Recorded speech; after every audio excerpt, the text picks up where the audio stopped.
little something, Yeah, it's a something. little Yeah, different little you could vibe, tell it's like a after work different and vibe stuff. because Quincy's outside. You see light. Usually Right. it's dark as hell. Like you can actually see uh light and a background. So yeah, look, he's walking. The man is actually walking. You know it's a different vibe. Right. Exactly. I'm up here over there chilling by the pool right now, just hanging Yep. out. All right, just don't show your feet. We don't need to see that. Oh no, you velvet, you good. You Ah, good. ah. Shoot, he testing his Wi-Fi too. I see. Look at Right. him. You see that? I'm not mad at it. No, we're Word. good. So Harold had put me to the task of coming up with some questions and whatnot. I guess this is my go round, which you know, uh, you know me and the way I am. So I tried to come up with a couple different questions and I feel like it's all over the place. So I'm we'll down. go with some questions. I had to bite my tongue because I didn't want to have like any controversial things to get people in trouble because I'm gonna be like, oh dang, I am like Harold just instigating because he'd be doing that. But no, so just a couple questions. We'll see where it goes and whatnot. But the first one is a simple icebreaker. We never talk about subjects like this, politics or anything of that nature, but I'm sure all y'all heard in the news. So, what do you think? Is Mitch McConnell dead or alive? Uh, I'll just say I Um, thought it was hilarious. People doing the whole Weekend at Bernie's meme. Like to think that something from the 80s is coming back around because people could just picture a lifeless corpse being dragged around to make it look a certain way just to maintain, you know, the majority in the Senate. It just is crazy. So, but short answer is I think he's alive. I think that'd be a hard conspiracy to contain with the amount of people that would be involved. And with that said, though, like if he is alive, then why is it so difficult to get some type of verification outside of again a picture that a lot of people have been claiming is AI? And it's not really too hard to like, even like have like a quick little video on your phone, or even if he's strapped up to like a breathing machine or something, you at least still see him. The fact you haven't seen dude for like a month, kind of weird. There are celebrities and politicians that you haven't seen in years that there are conspiracies that they're alive or dead. If you've got the money and the power, you can be hidden. They still don't know if Richard Simmons is alive or dead in his mansion. He fell off the face of the earth for like a decade. You know what I'm saying? So I'm with Harold. I think Mitch McConnell is alive as well. I think you're right in the sense that like if he were gone, somebody would know. There'd be some type of person out there uh I don't know what's the term like whisper or something to that effect where they would A mention something. whistleblower or whatever. A whistleblower, there you go. There Yeah. there would be some type of like quick little, cell phone evidence or something to confirm of him being gone. So I do too think he's alive. I just think he might be sick and decrepit looking and doesn't want to be seen in the public that way. So they've got him like all the way hidden until, Yeah. God forbid something should happen. Now you didn't find this like on the Kalshi odds or anything crazy, right? That's not like a betting thing that you can. I didn't even think to consider that, but no, maybe. That's kind of The fire. lighter note question, I was gonna save this to like, if we had nothing else to come up with, but lighter note, where's LeBron going to? That's a He's pivot. he's no longer with this squad. That's why I'm rocking the hat finally, but where y'all think he's gonna be going in his next stay in the NBA? I mean, it sounds I said it like before. I think it's Cavs. I think he's going Oh to go yeah. to the Cavs and retire. I don't That's know, the man. best case scenario. I think I don't even know what is considered a best case scenario now. I genuinely don't like. On one hand, yeah, like to finish the story, a kid from Akron going back to the Cavs, but it's like, okay, you went to the Cavs, you got them a ring, but then you left, and it's like during the period that they really weren't good. Now that they're good again, now like you're gonna go back, like it's almost gonna like put another stain on your legacy yet again, saying like you're chasing only teams that are good. You know what I mean? Um, Yeah. He admitted But that. honestly, anything he does, they're going to say, they're going to hate on. There's always Yeah. going to be hate. If he, anywhere he goes, if he go to Golden State, they're going to hate. He go to Cal, they can hate. They retire, he's going to hate. but I Wherever he mean, goes, they're going to hate. but whose fault is that? Like at some point, like I get the whole like haters are gonna hate when it comes to every dynamic, but when you're giving the haters reasons to hate, Like at some point, like here's the thing: he's supposedly supposed to be the best player in the NBA, and yet you keep jumping from situation to situation. And the majority of the situations you go to, they don't really end up the way they're supposed to. You know what I mean? Or like you go for your ring and then you leave. Like you're giving these haters ammunition. You go to Miami to an already a winning team to get a ring. Cool. The only ring that we really like consider you did the damn thing is on the Cavs, where you should have stayed, right? Then you go over to LA and you get the bubble ship. I don't know if people like really consider that a ring or whatever, right? And then you completely obliterate that squad over there. And so it's like, I don't know. It's you're giving the haters a reason to hate. So I don't like the whole haters are gonna hate regardless. That being said, I think he's going to the Warriors. Yeah. I see him going to the, if he truly wants a ring, a shot at the ring, he's gonna want to go to the Warriors because the East is too stacked. I don't think he's gonna go to the Cavs because the East is too stacked. Now that you got Jaylen Brown over in Philly, bro, stop. Now that you got Jaylen Brown over in Philly, hold on. You got Jaylen Brown over in Philly. The Knicks are on a high, and you still got the Celtics with Tatum coming back if he comes back healthy. The East is stacked. You forgot about Miami. And that's why. But I agree with you in that sense where, like you said, if he wants a ring, yes, Warriors. If he wants just to retire, just to say, hey, I went back to the team, just finish off what he did, I'll say Cavs, but we'll see. It depends where his heart is and where he wants. But do you know how I know he doesn't want to just? Do you know how I know he doesn't want to just retire just to retire? If he wanted the ultimate beautiful story, he would have retired a Laker with his son. Like that's what how more gangster does that get? Like, okay, I'm going out on top with my son Bronny next to me. No, he's ditching his son, which now is not going to have an NBA contract after this, to go chase the ring. That's what he's doing. He's not chasing a legacy. He's chasing a ring. So he's going to go to unless he decided. Isn't this year where his other son could come through? I think he has like another year left. Yeah, he's got a year Rice or whatever. I don't think he's going to be there with his second son, but I don't think he's chasing the whole I want to retire on top at home. I think he's chasing a ring. So I disagree with anything being like a sure fit. Like I feel like there's more balance of more teams that could possibly win. I mean, we haven't even mentioned the Spurs, which are going to get better. But he going to the Warriors, one, he's like not the number one or two best player. Mm-hmm. The Warriors are all aging themselves. They're probably like a 6 seed at best. Mm-hmm. That he could go to the Heat. That would be a weird trying to play with Giannis and trying to play in the Pat Riley system randomly again. I don't know if that would work. That's probably my front runner because it's just something new and different with a whole new crop of guys.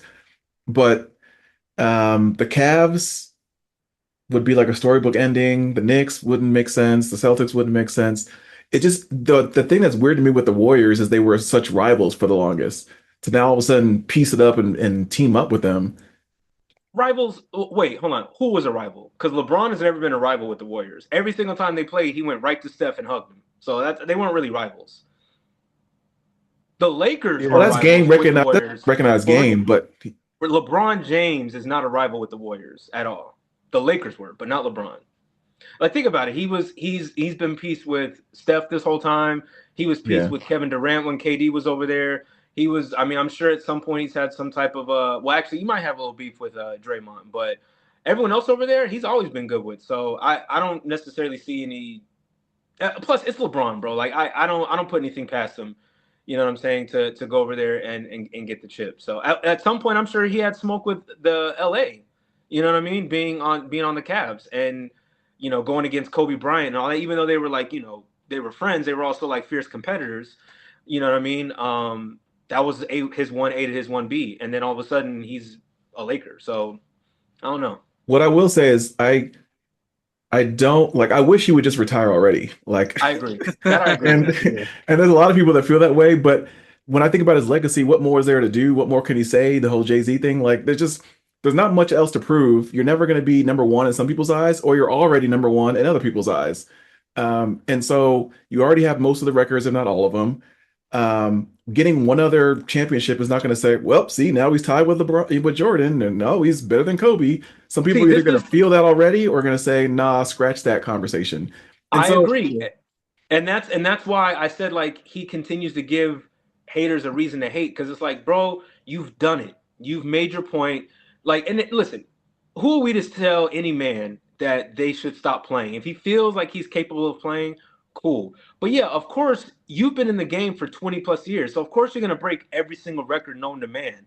That's why I never like the comparison with him and Jordan or him and Kobe or him and whoever. Like you've been in the league for 2 plus decades. So yes, you're gonna break every record. You've been on every super team. You've done everything humanly possible. You're like, yes, you have defied the odds when it comes to like athleticism. So yes, if you're 40 plus years old and you could do it, yeah. shit, by all means. And, we didn't tell Brady to stop, and Brady was winning championships in his 40s. I But mean, some people did, especially when we went to Tampa Bay. Like, what are you doing? he did it though. That's my Yeah, point. that's yeah. He But he did did that. it. So I don't know. I don't But know. I here's feel the like here's the one last thing I will say is the way this actually does relate to the Mitch McConnell thing, oddly enough, is I feel like people just hold on to their position way too long. Like, pack it up and let the new regime come in. Like, there's people that have been waiting, dying, practicing to get in the NBA, doing AAU for however long, and they still got to compete with LeBron being the number two guy on the roster, at Golden State. And it's like, there's people that were born in 2003 that are now in the league and they gotta try to make it to the G League, try to, fight for a spot because there's a whole lot of veterans that will never give up their spot. And there's a whole lot yeah. of politicians that have old ideas and old things they try to push through, and they don't really have a pulse on the culture in any way. And yet they're 85 years old, still running for their next election.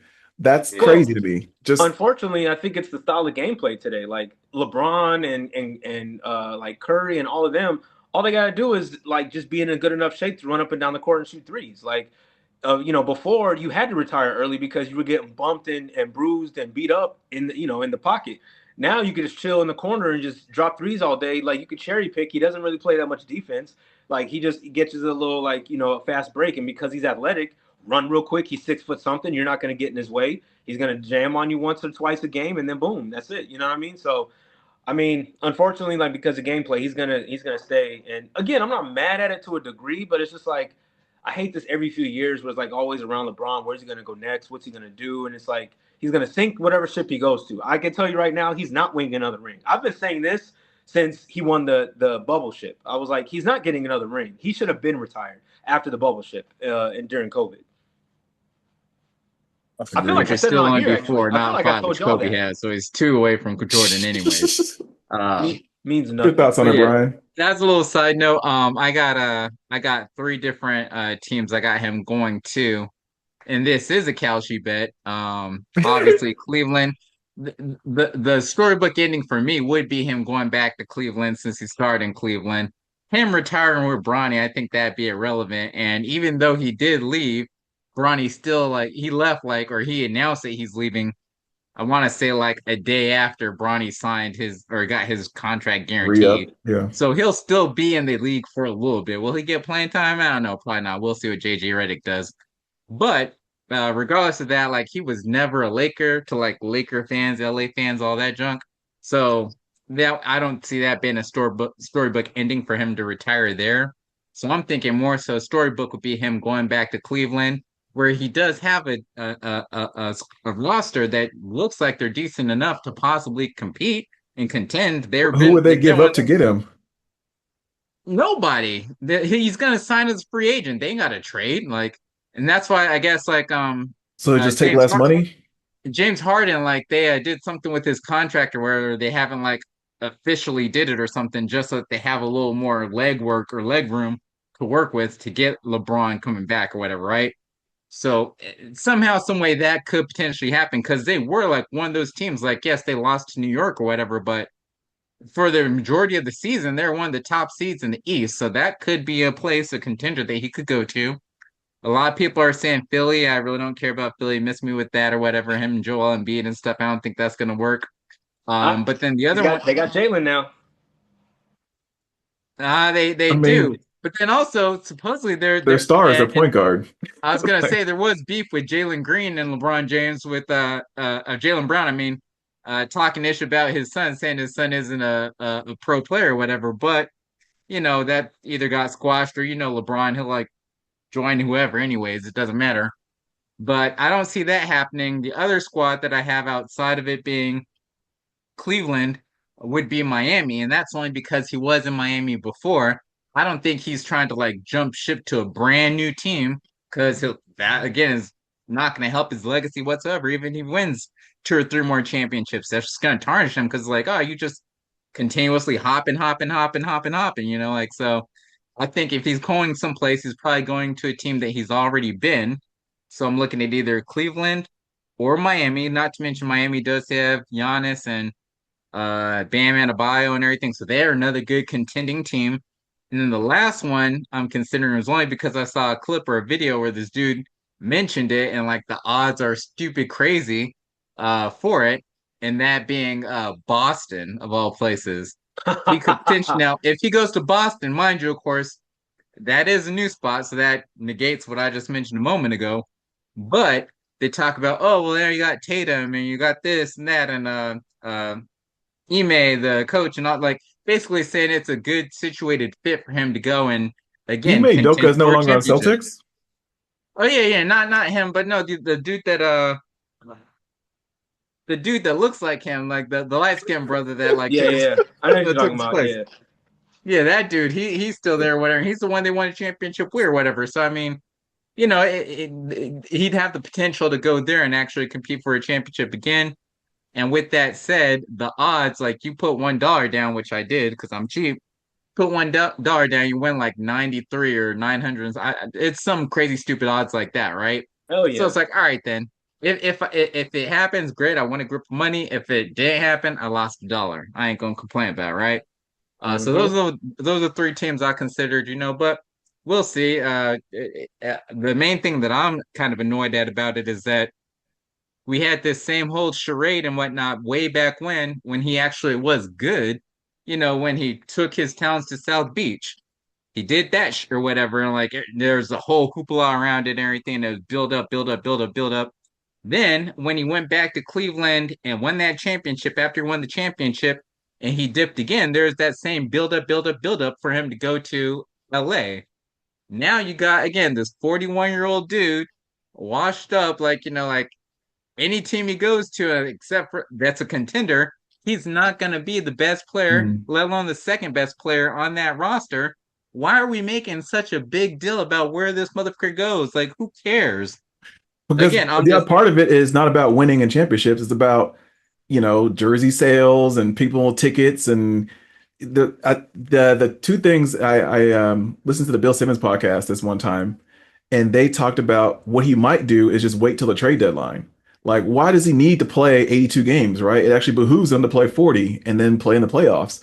So he could just wait and wait and wait and see which team is actually a contender and I be would like, you know hate that. what? The Celtics do look That good. would By look that'd February, I'm be going to sign with so them. horrible. Or by January, I'm going to sign with the Heat. Yep, you know what? Let's take this home. I'm going to be the secret weapon that, we That just would be mashed the last couple of so months. horrible. Like So there's all that that. But then, and again, I don't know if it's going to be a 1 year deal or a 2 year deal. If this is his last year, people are saying, is it more valuable that he gets his send off the way Kobe did, where every that's what he game is. is like a sellout and people are saying their farewells and he's a must see ticket because he's a once in a generation talent, yada, yada, yada. So I don't know what's more Yeah. valuable to him, but I don't know, but I heard buzzing about that too, that he wants to have his like ceremonial like retirement year. Not saying he's going to retire this upcoming year, but he definitely wants that. And the way that from the outside looking in at a person like LeBron, I could see that being something he would want. So, yeah, Yeah, of I don't course. see him. Like, who And wouldn't? if Like, he were to pull some bullshit like that, where it's like, oh, I'm gonna sit down until like halfway through, that yeah, I mean, again, like you said, there's already people that like either you love him or you hate him. That's gonna add more fuel to the haters, where it's like, oh no, Kobe would never did something like that. Oh no, Jordan would never did someone like that. Like, I mean, there's no superstar that does half the bullshit that this dude does, but but here's the thing. We're about to be 42 years old. He's about to be 42 years old. Like, yeah. so he's doing this not necessarily because he wants to, but partially out of necessity. which means you also should have been retired. Like, yes, you have What do you mean out of necessity? investments I'm into not. your What do body. you mean? You have all the stuff. You're prepped. You're in shape. Yeah, way better than us. But like, your body will break down. Yes, this is when you start pulling hamstrings and tearing stuff. So like, So why are you saying I'm not understand what you mean by he's doing it out of necessity? Like doing what? meaning he can't play at the level that he thinks he is to be a top 10 player in the NBA and not have his body break down at age 42. Yeah. Therefore, Okay. yeah, play half the season and still be effective and carry a team to, a championship. Yeah, he No, no, can't. no. Go ahead. He can't do what it needs to be done to get to the ship. He can't play like Ant-Man. He can't play like Giannis. He can't play like, I Not mean, what 40 do you minutes want? a game. OG. Yeah, he can't play these minutes every single game, night in and night out. Some, 2, 3 nights a week. He can't do that. And it's like, yeah, you're supposedly one of the top, ever to do it, but yo, your exit is not looking that fire. Like I get it. As you get older, it's not going to be what it used to be, of course, but you are making it look weaker year in and year out, dude. Like, give it a rest already, please. It would have been, and going back to what you said, Don, in regards to like, him having a storybook ending in LA, not for the reasons necessarily about him playing with his son, but if he were to go ahead and accept that role as like, yeah, I know I'm the third best, maybe fourth best dude on this team, but I'm gonna, like be encouraging and promoting of Luca and my son when he's out there, like being supportive. If he could accept that role, that would probably look even better because like look at him like, quote unquote passing the torch and all that bullshit, but I digress. Wherever he goes, we'll probably find out hopefully in the next couple of days, and then we can shut up about it or move on to the next thing, which we'll do here because I There have you the go. next question. Um, Now I know we don't like really talk politics or really a whole bunch of like, personal stuff or whatever in this chat, but I do want to pique your brains or see what you guys think about this because it is something that is actually affecting each of us, which is, given the current state of America right now, like everything, politics, like, social media, the way people are living one another and whatnot, like, how do you feel? One, just in general, and then two, as a black man, in like, like right now, and I say that leading into like, a question I was considering about like, the whole Noah Wells situation, you know what I mean? Because I feel like all of us, again, like black and nuanced, we're just not the same, like, typical black dudes that grew up all in the hood or whatever, or grew up around like a whole sect of just black people or whatever, and so we did have some friends that are white or Hispanic or whatever. And so, like with the news of everything that you hear and everything that's going on and everything that the media is showing us, like, how are you feeling? Are you comfortable, like, in your whole situation with your family and all that stuff? You know what I mean? Mm. Uh, I could, I can give you a quick short answer, and I'm being transparent, and it may not sound 100% accurate, but what I'll Uh-oh. say is no, given the current state of America and given the current state under the president we have now, which since we talk politics, I am far removed from this president. I do not condone or rock with anything he's done. I didn't vote for Trump or anything like that. That's definitely my stance. I'm not far from conservative, all that. But because of the light that he's put on what America is, and with like uh, what's the word I'm looking for? People that aren't from America and illegal immigrants, and you're not from here, whatever, whatever. Because I am American, being black or not, I actually feel comfortable in this current state of America because I know that unfortunately right now I'm not public enemy number one. Right now, of course, you're gonna have your groups out there, the racists and the white supremacists that don't like us anyways. We're gonna deal with that regardless. That's fine. That honestly, I scoff at it. I almost laugh at it. But because I know I am a natural born American and I look American, I sound American, I speak English and things of that nature, um, I know I'm not public enemy number one. So unfortunately, but fortunately, I feel comfortable. I can go outside because I know, black or not, I'm an American. And the person that voted for Trump and that's a conservative and it's all about Americans, they see me and they see a Black American, but they're, hey, he's from America. They see I work, they see I'm with my family, right? I may not look like I'm aggressive and things of that nature. So again, unfortunately, but fortunately, I feel comfortable because I'm not enemy number one. That's my short I answer. got you. Yeah, I understand. Yeah. Quincy, Quincy? Harold? I I feel no difference than I felt 10 years ago, realistically. Like, I feel the same way.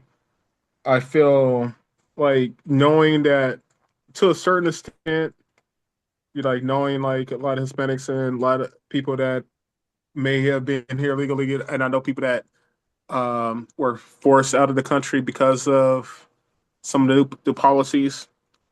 It hurts, it sucks, and I know that side of it, but how I feel as me, as a black man, in America, like walking the streets, waking up each day, doing the same thing. I don't feel any different than I felt, like I said, 5 years ago, 10 years ago when it was a different president. I feel the exact same way. It's it's more highlighted because of the situation we're in right now, just because that's the focus, that's what they're saying. But it was borderline. It was always underlined. There, people had the same thoughts. People were feeling the same way they felt. Now it's just more aggressive with it. They're just saying it more. They're just seeing it more. But the people had the same thoughts that they do. So honestly, I feel the same exact way that I felt that I'm gonna feel tomorrow. Oh, that's interesting. I could see kind of what Quincy's saying when, back when we were growing up, a lot of people used to say, I love the East Coast. I love the South, right? Like, because their racism is overt. It's not hidden behind some coded language. It's not in the background. They're not waiting to stab you in the back. They will literally say, I don't like you, or you're an N-word, and just come Yeah. out with it. And it's like, all right, well, that's dope. Like, at least there's honesty. At least I know how to navigate. I'm not going to be caught up in something and become a statistic. Living in Arizona, obviously there's a lot of times where you go on a spring break or a summer trip or something like that, and you are maybe the token only black dude in that situation. And so the Noel Yeah, situation that you brought up, like, always being aware of your surroundings and knowing what the line is of are they buddies? Are they, and how many random strangers are you intermixing with? Is always going to be a concern. I think for me, I can't help but like once you get involved in knowing about politics, it's hard to just be ignorant and just turn it off and just be like, all right, well, I'm just gonna not pay attention. I'm just gonna, even though it brings my spirit down, I'm just gonna tune out. Like I feel like it's irresponsible to tune out of some of that stuff. And the only way I can continue is to just be somewhat optimistic of like I have to be optimistic on, I'm preparing my kids, my family as a parent, all that stuff for here's how you can navigate a situation, here's what to look out for, here's, don't be naive. Um, exactly. and this can happen, but also like I want you to be able to make your own mistakes. So I think Yeah. me specifically, I I feel sad in what it's become, and I'm excited to get into Canada eventually. Me as a parent, So, uh, I am trying not to be the helicopter parent that says you can't do this and you can't do that. I got to do spring break back in the early 2000s, but this is a whole different game where your passport, your rights, your nationality doesn't mean nothing. They look at you like this, and they will do things and ask questions later and get off and get pardoned or whatever. Like the game has changed in many ways. So even though it is I a feel reality, you. I have to continue to be optimistic. Otherwise, it'll just eat you up at night. I feel you, and when I say it, I don't mean like I'm numb to it. I don't look at it like I'm naive to it. Like I, because like I prepare the same way I prepare. Like it's like your mom's, your dad told you or what have you. Like you got to be prepared. You got to this is gonna happen. As a black man, as a this growing up, I got to teach my kids this that. Like I was talking to my coworker today about it. About like with my daughter, like just when she was younger, when she wanted to like dye her hair, like have a little reddish tint and this color add purple to it. I was like, and her mom being, obviously her mom's white, what have you. So I was like telling her, like, you see her as your daughter, you see her as your little princess. You don't see her as I can see her. You don't see her as, you can see a little white girl have like 4 different colored hairs, and you're like, oh, that's cute. But if you see a black girl with 4 different colored hairs, oh, that's ghetto. You know, the luxury of being a father, and I'm sure you all feel the same way. You can see as a father, you can see as a protector, you can see her as your little princess, you can see her as your mother, as you know, the mom would see her, and you can see her as like the cops will see her. You can see her how white people will see her. You have the benefit of seeing her in different eyes and different lights than somebody that sees her just as one thing. So, like when I say that, when I mean like I'm preparing like the little man to like, hey, just because you're fair skinned doesn't mean, hey, the cops are gonna treat you a little different. Like just make sure you protect yourself for this and that. So you always have to look out, you always have to be mindful, you always have to be protective of everything. But like I said, I think it's just and when you said that, Harold, like it reminded me of I forgot his name. The dude from South Africa, the little comedian, light skinned dude, like Trevor Noah. yeah, Trevor. Yeah, I was like, I knew it was Noah something, but he said some of the same things. Like, you know, it's like back in South Africa, you know, they're just upfront with the racism compared to out here. They're just kind of try to hide it. But so, like, I think it's just a different kind of a racism. Like how Don was saying, it's like I'm not no longer publicly getting them number one as a black man, but there's still number one. There's still racism because you're not being targeted doesn't mean somebody's not being targeted. It's like every 5 years or every like this part community being targeted, this group will be being targeted. So that's why I say it's like I'm just used to it. I'm just almost numb to it to a certain extent because it's always somebody, it's always something in this that's going to be looked at a certain way.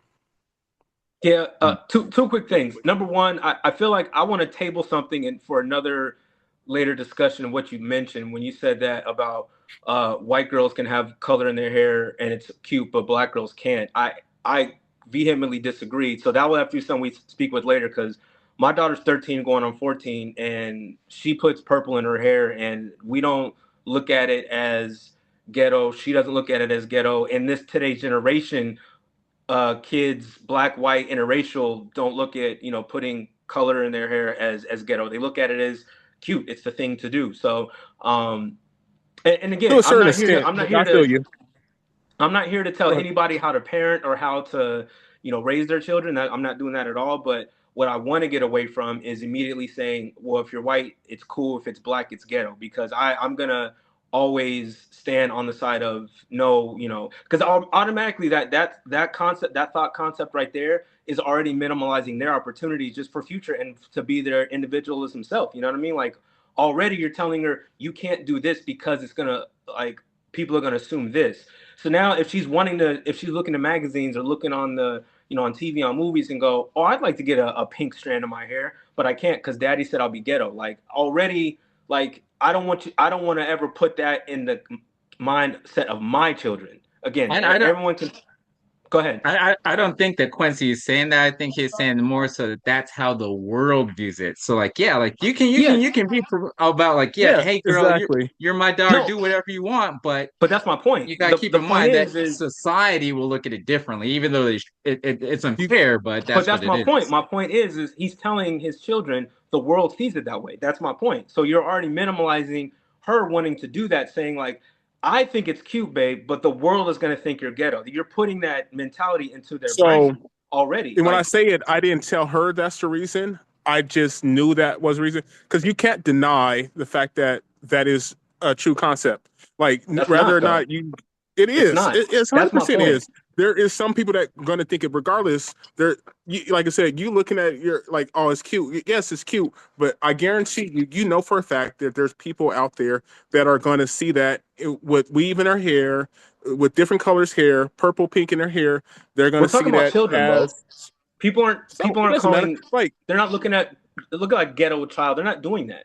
Now, if you want to they talk about are. I see women it every that day. speak, if you want to talk about women that speak a certain way and dress a certain way and act a certain way, cool, I got you. But if you're talking about your child who just wants to put colors in their hair because it's cute, because they see their favorite Disney person doing it or TikToker doing it. K-pop, Like, Demon Hunter.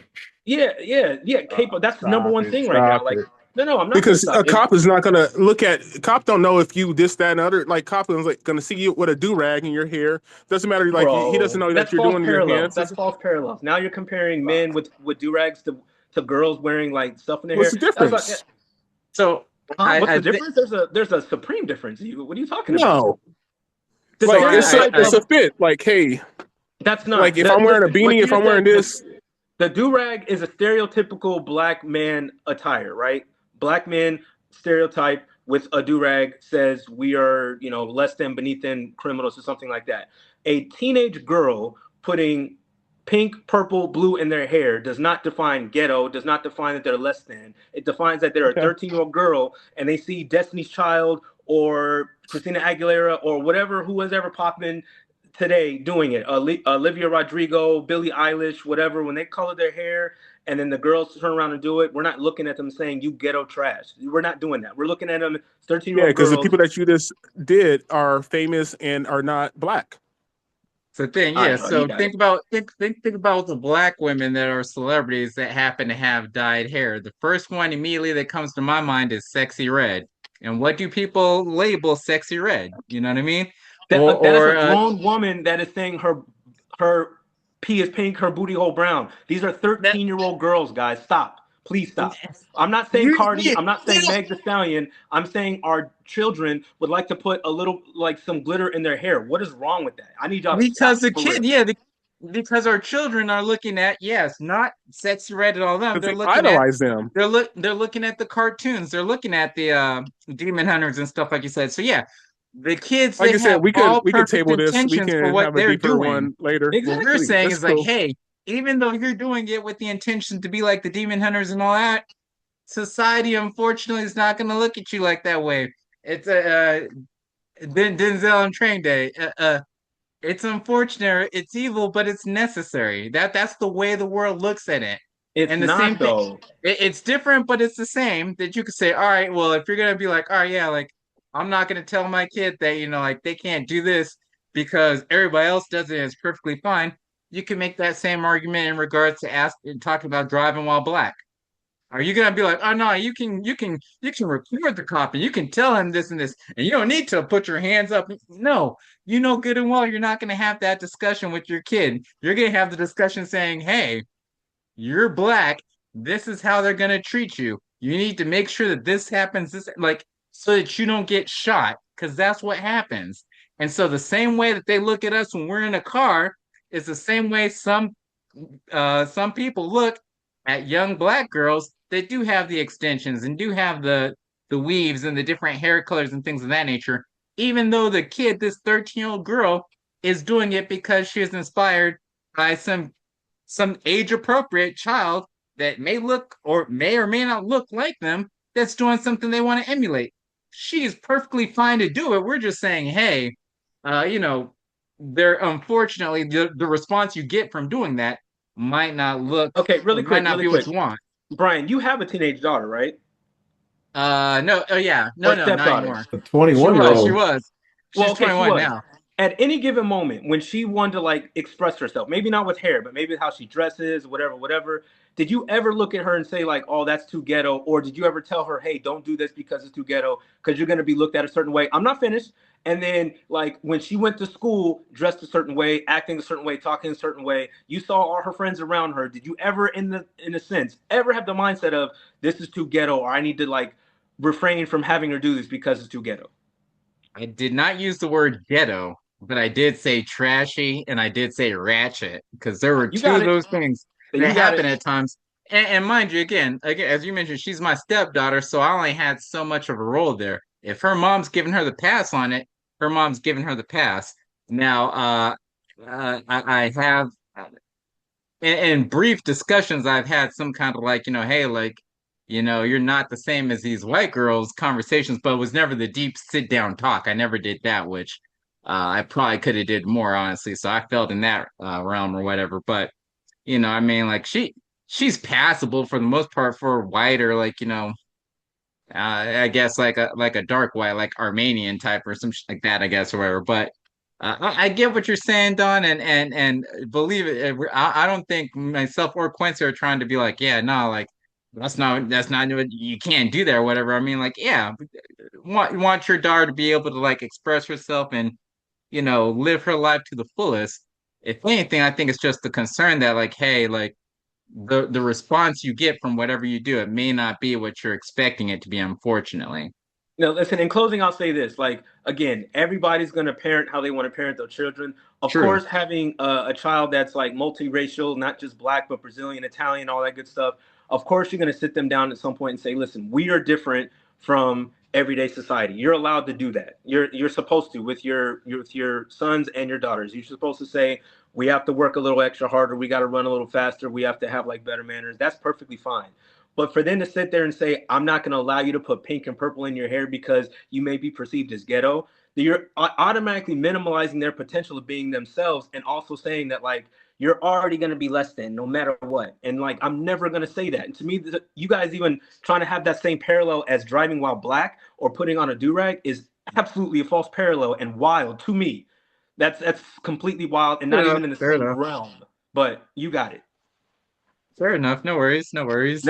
Next Uh, question. Or Harold, you were kind of quiet in that. Did you have any takes before we move on? No, I think it's hard to regulate freedom of expression. So Got even you. at 12, 13, I haven't gotten there yet. We'll see if my opinion changes. You were correct. You have not. So, all right, move on. a quick side question. Just out of curiosity, yes or no, that's all it needs to be. Are there any certain things that she may do or that she might want to do in the future, like whether it's piercings, tattoos, etc., that's like a complete full stop no for you? Is it We've always a actually girl been, versus boy thing? what was that? Is it always a girl thing versus boy thing? Because you always say like it's protecting daughters, like the sons, and they have no responsibility in how they tattoo or pierce up their body. Well, kind of like what you said, I haven't had to deal with that yet. Makai wants to get his ears pierced, and I'm like, I had mine pierced at age 7, so I'm okay with that. So we haven't gone down the road with like wanting them to do anything else. In regards to Taylor, not really as of now. Like the only thing she wants to do, she already has her ears pierced. We've talked about getting her nose pierced. She wants to do that. She wanted to get her eyebrow pierced, and I said, let's wait until you're a little older for that. Maybe like 16, closer to 17, maybe 18. But if she wanted to get her nose pierced, I'm not opposed to it. And then She's comes the again, neck tattoo. huh? Oh no, no tattoos though. Well, no, not until she's 18. Once she's 18, within reason. Like if she wants to get like a ice cream cone like Gucci Mane, like no, of course not. But Six no, two she turned three. right. Yeah, hell no. But no, she turns 18 and wants to get a little tat. I'm not opposed to it. You know what I mean? Like I don't like to look at it as like I'm possessive of you. I'm her father, and you were gonna do as I say and all that. But at the same time, like the thing I always say, if you show me you're responsible, which she's been a scholar since kindergarten, doesn't get into trouble, doesn't smoke or drink, doesn't really curse. I'm sure she curses, but doesn't do it in front of us, and I respect that. At You the show Tyler me. concert. Oh, bro, at the Tyler concert, she was going crazy. And even after that, she said, sorry, but like, you're at the Tyler concert. Of course, you're supposed to. But my point is, like, she shows responsibility and, carries herself. And I trust her even outdoors. So, yeah, if she wants to get an extra, piercing within reason, I'm up to it. I said no on the belly button, though. I did say no to that. Okay. Okay. Cool, cool. We're at the hour mark already, so I want to jump into we always gotta have our little music segment and whatnot, but had a couple unique questions on the music. First of all, what's your favorite decade of music? Oh, good Just question.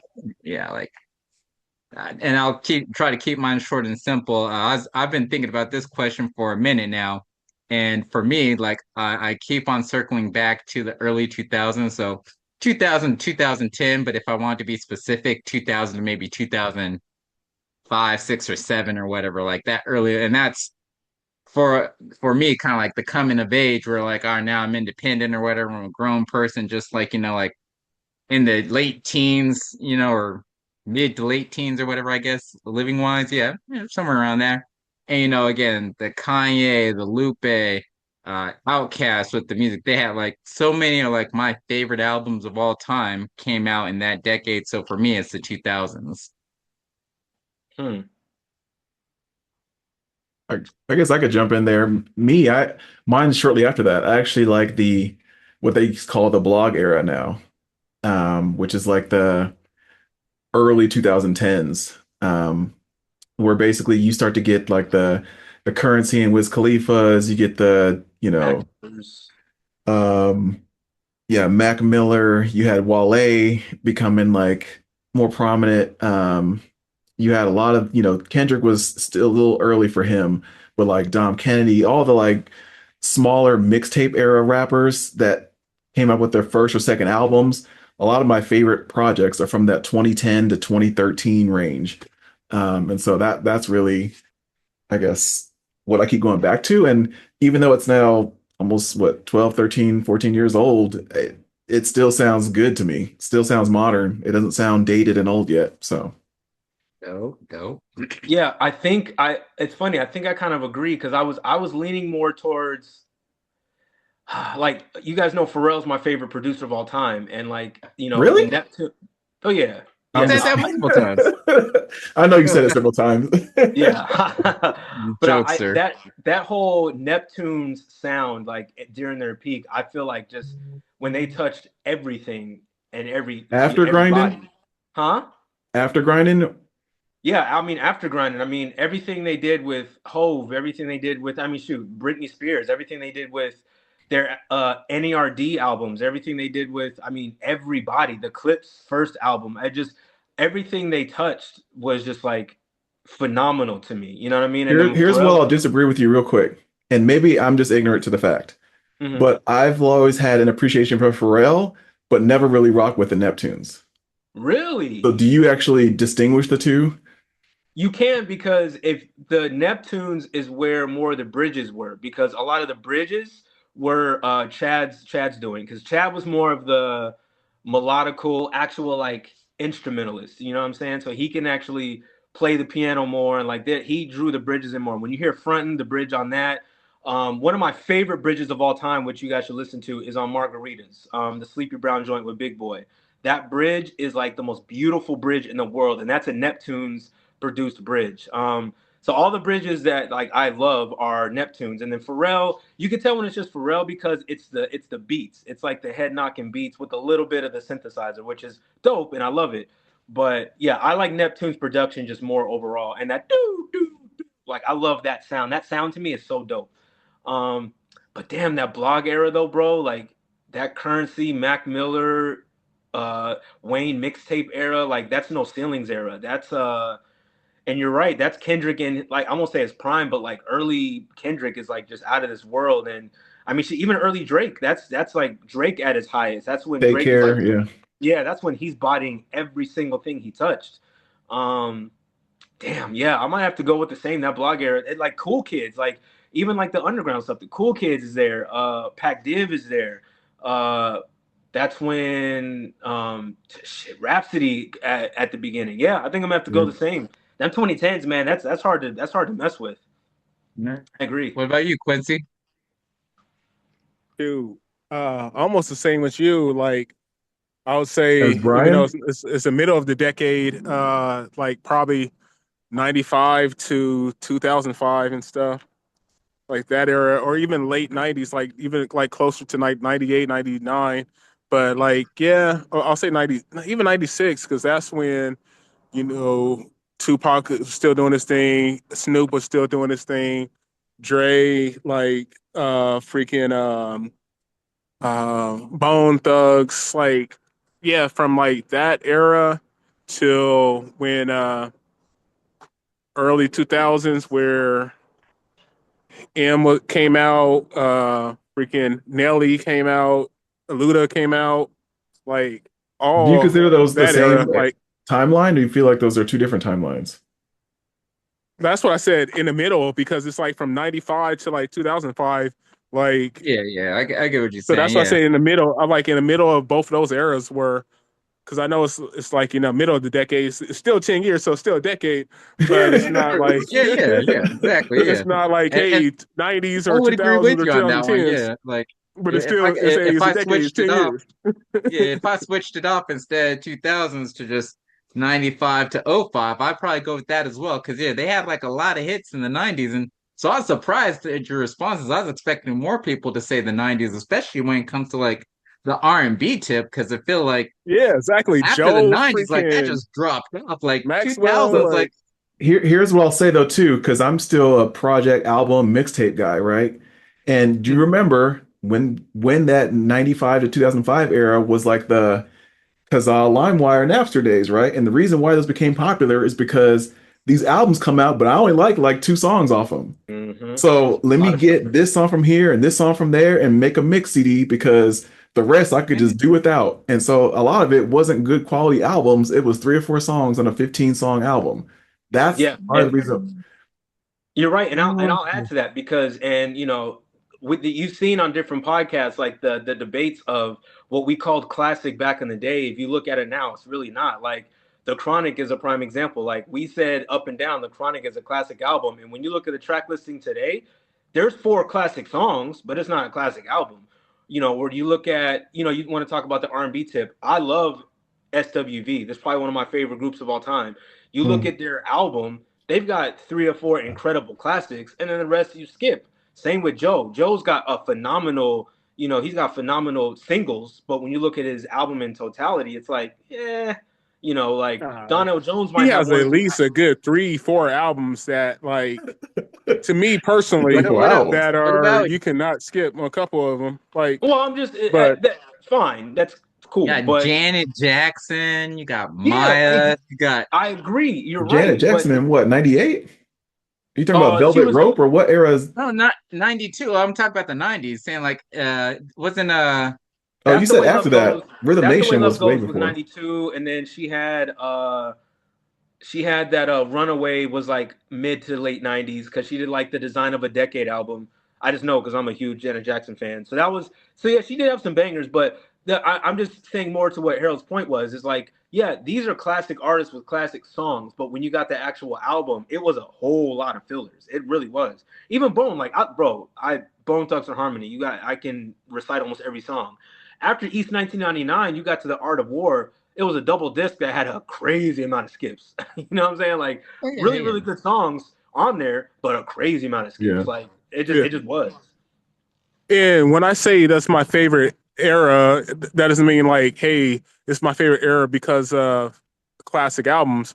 It's just the artists, the songs, the singles, or what have you. So I'm looking at it as an That's all right. entirety, not just because, hey, how many classic albums were in that era.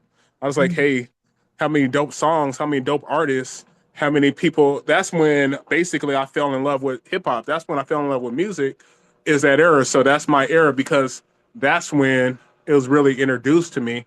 Because I heard certain things in the '80s, certain things in the early '90s, but that's when I became who I am because, like, hey, I was in my early teens or what have you.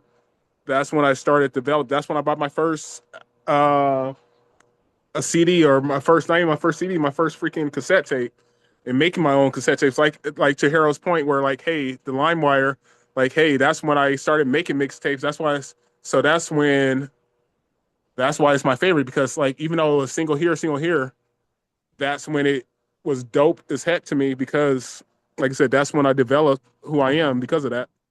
Yeah. Good question, Now, bro. is this controversial to you guys? But so I never really liked any of the Ice Cube albums, right? And people always claim he's like a top 5 rapper. But I love the West Side Connection album, Bow Down. Mm-hmm. That's where I became a fan of Cube, obviously with Dub C Interesting. and So you Mac don't like 10. Death? Have you actually listened to Death Death Certificate or certificate. America's Most Wanted? I'm not a fan. Wow. That is weird. That is I mean, again, super controversial take, When's the last time you but listened to Death Certificate? Like, I feel like you need to put that on and just sit with it because that is a phenomenal like eight project. years ago, it's been a while. Try it again. oh shoot. Try it. But you know what? Interesting. What I will say though is, I mean, to that point, a lot of the early '90s to mid '90s stuff, unfortunately, didn't really age well. Like, I'll never say it's whack. Like, I'll never will say it's whack. But like, you put some of it on now, and it's like, I won't say it's a hard listen, but it's like there's only so much for me, outside of like Snoop Dogg's Doggy Style, which I could put on probably once a week and still play all the way through. You But want to head like, that way? Aside from the majority of that, there's a lot of the You want albums to start from hitting there that I with can't Edmonds? really play all the way through. You want to I start can getting play ready to hit that DMX with records all the Edmonds? way through. I can play some Wu-Tang all the way through. I could play Nas's first two albums all the way through. But other than that, man, there's a lot of what we deem classics. And Tupac's my favorite rapper of all time. I don't even know if I could play All Eyes on Me all the way through. You know what I'm saying? Like I used to be able to, because it didn't age as Interesting. well as I thought. Me Against the World still is like a banger to me. But even if you go to his older Tupacalypse Now and a Well, couple of that's why other so ones, many people bought that greatest hits double disc. yeah, exactly. So it's I don't know. I think that's why I didn't, because I'm kind of with Quincy in the sense that like I fell in love with, I think we all did. We fell in love with music in the early '90s, of course. Like I remember being in Hmm. the car with my parents. My mom playing the R&B tape side. Regulators. Like, Yeah, so I fell in love with Mount like up. Bobby Brown, Whitney Houston, TLC, Shy, Take Five, like all of that. And then when my dad, I was in the car with him, we listened to the Warren G, the West Coast, the DOCs, and all of that. And I fell in love with that. But you play it today for the most part, and it just don't really hit.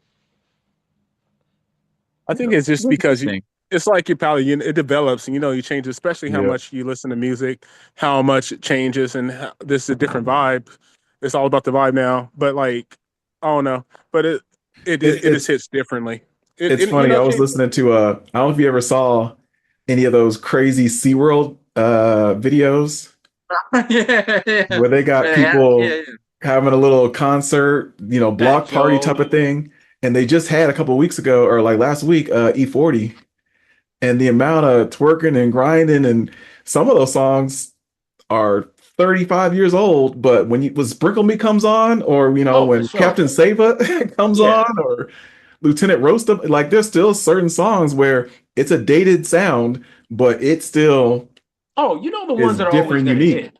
Yeah, E40 is always gonna hit. Too Short is always gonna hit. You know the ones Too that are short, blow always. the whistle. When he was doing blow the whistle there, that was Well, and Yeah, hilarious. listen, Shake That That's Monkey hilarious. are like mid 2000s, but some of these go back to like 92. he can go in his earlier bag and he can do it. Trust me. Like some of them are always gonna be timeless. You can put on certain Wu-Tang joints and it's always gonna hit. There's ones that always will hit. But good Yep. question, Speaking of O'Brien. I which, dig that. y'all hear about Ice-T supposedly coming out with a new album? I hope that's fake. Nah, like he's talking about like on some like interview or something like that, like that yeah, he has an album coming out. I don't know when. And Is it's like, it? oh yeah, it's much more reserved. It's not like my old music, it's more mature. Like I'm just trying to give the game to like, the youngsters out there, like, so Is it one of gonna those kind of be things. like heavy metal or rap? Because he's got a heavy metal band he's been with forever. Yeah, I'm, Wow. I'm assuming it's going to be rap, but I didn't even bother to look into it. I just saw the clip where he's talking about it, and I thought that was hilarious. Now, here's what I will Um, say. I've never been While a huge I fan. while I don't want to hear from IC at all, what I will say is all of the rappers that are 50 plus have been showing up lately. So maybe whatever he puts out, if he gets with the right producer, maybe it'll work, because all these 40 to 50 plus year old rappers in the past year or so, even this year, have been sounding pretty fire. I can't even lie. So there was a The point E40 is actually where coming out with a double album next month, what's which is up? great. E40 is actually coming out with a double album next month. Another one. I think he Which has like 10 double albums. he So does, which I'm okay with because I had to give E40 a hiatus. He was putting out way too much, and I was like, dog, I can't keep up. So I gave him a hiatus for a while. So I'm definitely down to listen to another E40 album. But I mean, like Ti just put out Kill the King, and he's doing some rapping on there. It sounds really good. I talked about it before. AZ put out Do or Die 3, and that's so far in terms of hip hop albums, one of my best of the year. So like these older rappers are coming out and they're sounding very poised. So Icy is whack, but it might sound all right. Who knows? I'd interesting, rather listen interesting. to were you guys ever into Sugar Free? Yeah.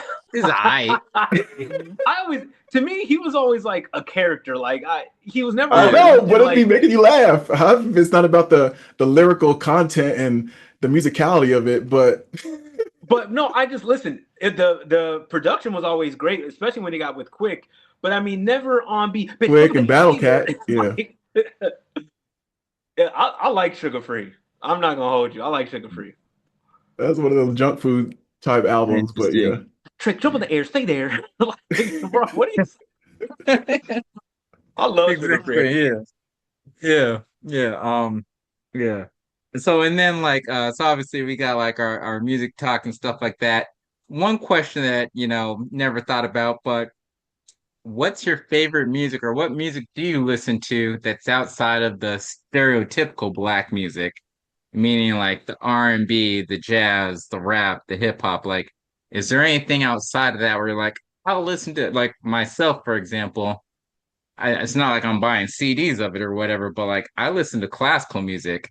Back in the day, like my dad would always take us to like Barnes and Nobles and stuff to read books, and like they'd have, classical music playing in the background. And so I'd find myself driving into work or whatever just to calm and relax myself. I'd be listening to some classical music.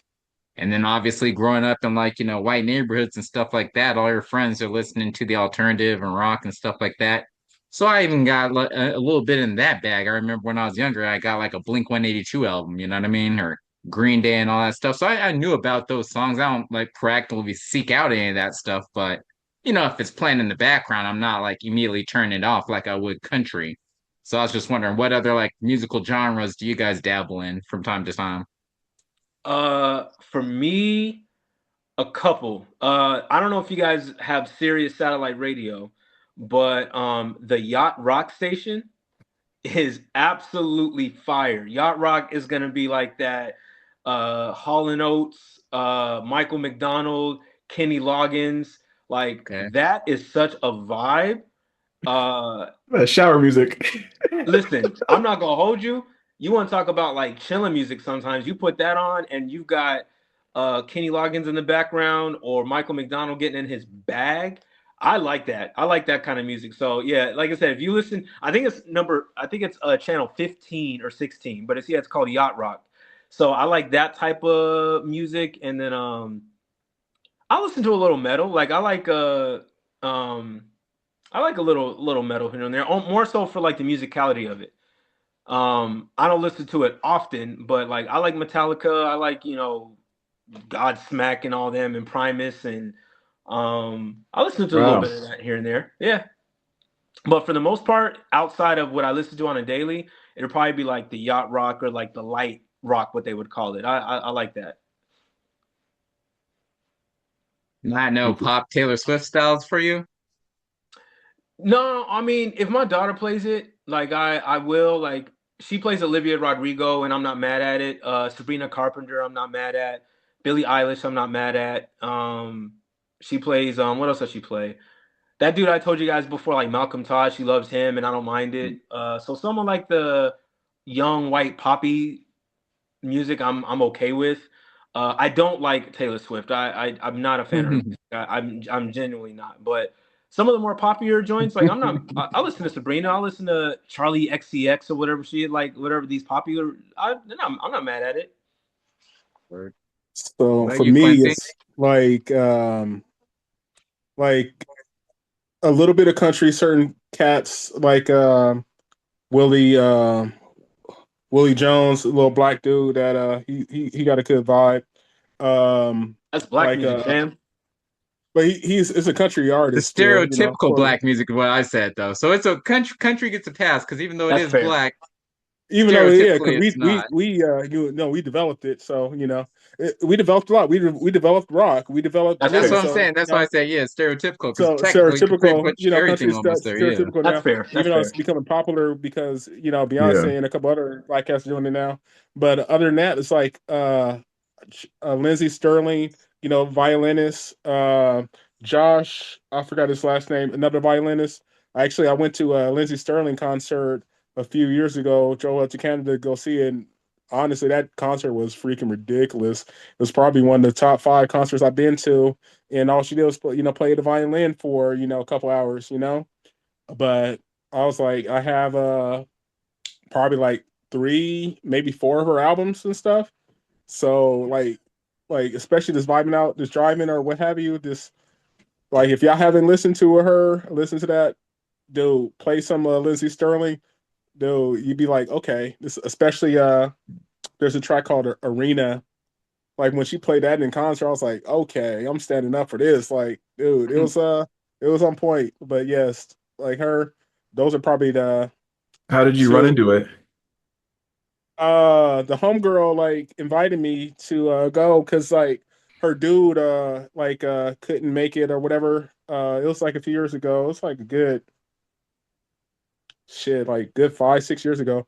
If not more. Like son like they couldn't make it. So she's like, hey, I got tickets to go to this concert. You want to roll? I was like, yeah, I'll roll.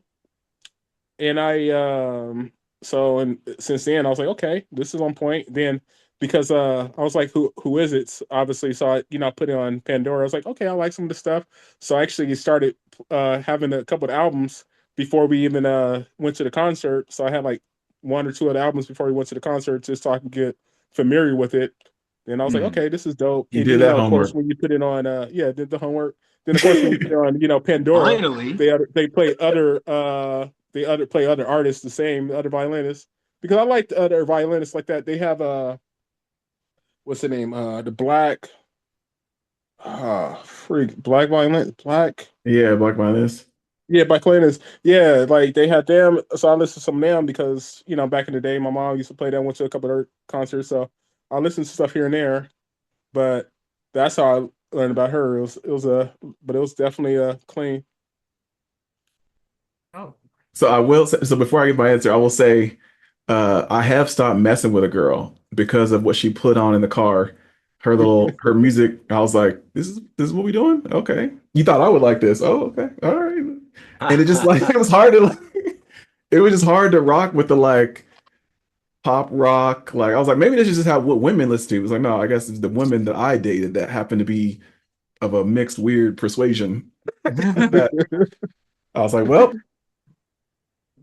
This ain't gonna work, that's my fault. So right? so lesson learned, sometimes genres don't match when you messing with different races. Right. That's So crazy I had because dated a I girl that stopped dating because she said she didn't like Alicia. So I was like, all right, this ain't gonna work. Would you say, Don? y'all Nah. crazy. I'm still beating. All right. I don't care about the music. If Thank it's something you. different, that's Thank one you. thing. But if you're talking about you're not gonna beat because she doesn't like Alicia, you guys are wilding. Like you can listen. If she's bad and I'm in No. the car, she could put country on. I'm still beating that end of the night. You feel me? Like I what are we didn't say I talking didn't, about?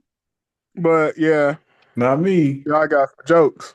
I'm more Will picky. kicked her out of the car because she put on Alanis Morissette. Like, come on, bro. Like you're still gonna beat regardless. What are we talking about? Well, it's also like it it led to conversation I was uncomfortable having of just like, oh, like so do you listen to this? Do you know this? No, I've never heard it before. Oh, so what artists that are like similar do you listen to? Nothing really that similar. Okay, well, like, would you ever go with me to a concert like that? Maybe I'd be willing to check it out potentially, but I mean, it's not really my style. Oh no, no. So what is your style? What's closer to it? Like, well, now I'm going to sound all stereotypical. So like, it's just That sounds like regular conversation. That's how you get to know yeah. I people. mean, And yes and then no. you just learn that you're not interested. But again, she's still attractive. Like Dunn. Or you've never bent the truth to try to beat. And that's what it sounds like. You should have bent the truth in that conversation. Oh yeah, I know Bit the some of her truth. stuff. Yeah. Like what are we talking about, bro? You wasn't trying to marry the girl. You was just She's trying to get she's like, drunk yeah, though. let me download this so that she did the whole Quincy thing. Download this so that we could talk about it together. And you should you do all your downloading. Go ahead and like go find it. And I was like, I don't know if I want to do all Did Yeah, that. okay, yeah, I got you. I do got you. you Now pull over. Like, do you come on. recall who it was or what artist it was? Ah, I actually do not, but I could probably find it, but it's not worth it. Um, It couldn't have been a Oh bad shoot. artist to make you go, yeah, nah, the box ain't worth it. Like, dogs, stop. Hilarious. It wasn't on a platter, studded.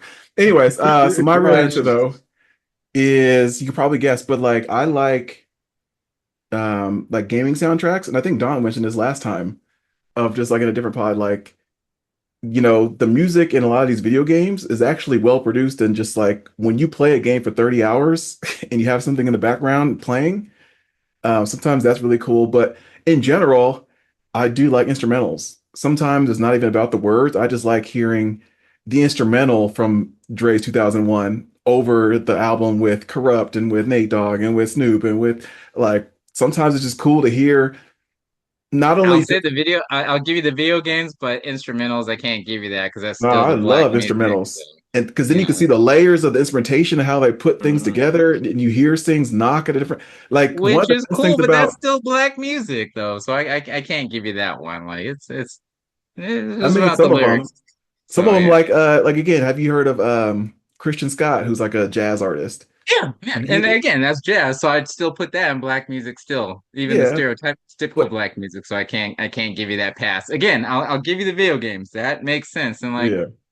I don't know where outside of like, like actually I don't know where I would be able to even like get like video game music outside the old like I could get like the theme song from Sonic or Street Fighter and stuff like that or whatever, like but But yeah, also like it's cool. instrumentation, I think, is coming back in a major way, which is why, like, I don't know if you saw, they had a whole set list of Lupe Fiasco come out with the New Deco group. And so New Deco does a lot of live performances on the like Miami shoreline, and they have Okay, like yeah, a yeah. huge orchestra, like 20-piece like violinists and celloists and all that stuff. And Jeezy doing his tour and having like the whole TM, Motivation 101 tour, but with live instrumentation and a Ross huge, is doing the same thing. quartet and everything like that. Ross has done it, That's Nas has dope when done they it. be doing that. I did see one Yeah. about they had like an advertisement for it that said kick push Lupe Fiasco, so on and so forth. So Yeah. I did see that, but I didn't look into it. Yeah, so people love the like jazz orchestra part of it. That's what makes Tiny Desk the best is like having it be Yeah. live and seeing the different instruments. But then also they do that in video games too. Like when you see an orchestra rendition of the Mario themes or on the Zelda themes, stuff like that, like that's just dope to me. So Mhm. that's the my I guess you could say non-typical side. But I That respect that it. is that is I cool. That's feel you. dope. That's But at dope. the same time, intermission, like Brian saying, that's still like the traditional quote hater. unquote black and stuff, you know. It's like that's where the whole like the whole it's the beat, it's production. Like just because they have no lyrics, it's still the He said, interminstrel, "What's the that stuff, not the because that's all we typical?" He used to said, listen "What's the to back in the day. That's non-typical?" how, especially if you started rhyming stuff, you listen to a interminstrel and like, oh, let me do a freestyle to this, like, So What? I feel I you. don't do that. I don't listen to instrumentals and just be like, a bombacon, a bombacon. Cut out again. Look, mic check, 1 2 1 2. Yeah, I don't do that. I Dylon, listen to music. Dylon. I Yo, don't. Frozen. I don't get my heyday and I'm like, all right, yeah. What can I spit to this? Hey, yo, Uh, like, hell nah. turn my I'm gonna headphones get him. up. I'm gonna get him. Right. Turn me up on my headphones. Right. y'all are goofy. Y'all are goofy. So yeah, outside of that, continuing on with music real quick or to wrap it up or whatever, I'm not sure if you guys have been continuing to keep in mind like what has been on your list of album of the year, things of that nature. But again, another shout out to you guys as always, because that's where I'll be finding my new music. Uh, Tierra Whack is most definitely not whack. That is like, I mean, like, Okay. it's not like I enjoyed every one of the songs, but like everyone had a vibe to it. Where I was like, oh, this is cool. This is cool. Like, I keep finding myself going back and repeating it. And that is the first album this year, at least, that I've listened to where it's like, yeah, start to finish. And I don't have to like it's not like I'm skipping through anything or I need to backtrack. It's like, oh, okay, that song was dope. The next song, that's not as dope, but it's cool. I enjoyed it. And then like, I'll get, and it's short enough to where like I can, get it and be cool and be set. And then also it led me to listening to like or pulling up some of her older work, and I was like, oh dang, like so she's been doing this for a minute or whatever. So yeah, Tierra Whack, like she's definitely up there. Again, going back to the Alex Isley, really like that a lot too. Again, it's not my bag, being like super R&B ish, but I enjoy it nonetheless. It's very relaxing, chill. It's a good vibe.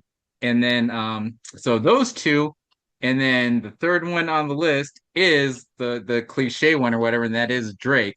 And I say that only because I keep going back to that Drake. I swear to God, like I know, like especially when at first in of three albums, whatever, but just the Iceman, right?